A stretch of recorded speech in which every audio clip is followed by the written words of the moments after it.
Procrastiner.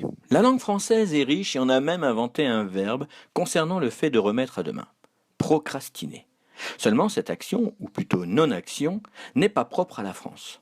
On procrastine partout dans le monde et aussi en Martinique où nous nous trouvons.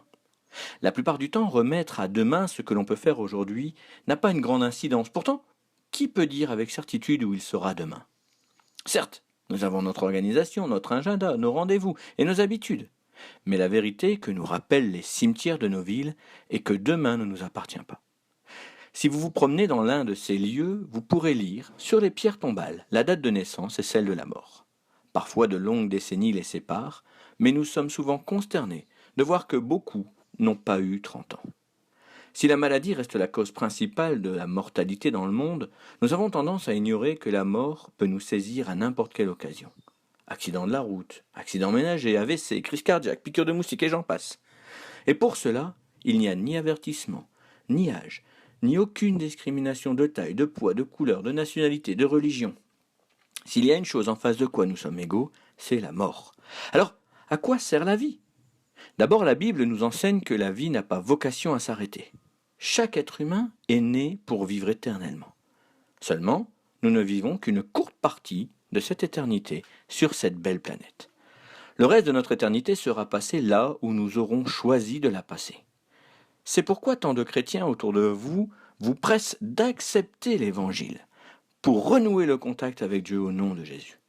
La Bible nous dit que Jésus est le seul chemin vers Dieu. Il n'y a pas d'autre médiateur entre Dieu et les hommes, et c'est par lui que nous pouvons nous approcher de Dieu. En acceptant cela, et en vivant une relation avec Dieu, nous nous assurons de passer l'éternité avec Dieu au paradis. Mais la réalité est aussi que si nous refusons cela, nous choisissons d'office de passer l'éternité loin de Dieu, dans ce lieu appelé l'enfer.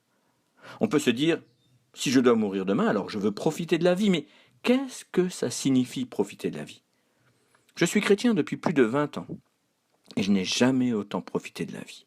Est-ce que profiter de la vie, c'est s'adonner à toutes nos passions? Dans ce cas-là, on ne profitera que partiellement de la vie. Réfléchissez un instant.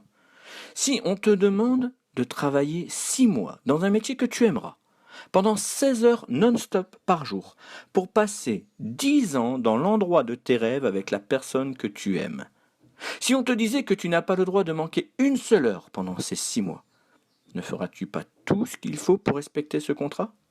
Ne vas-tu pas donner toute ton énergie à fond pendant ces 6 mois? Ou choisiras-tu de le refuser parce que c'est trop dur? Eh bien, l'Évangile, c'est le même contrat.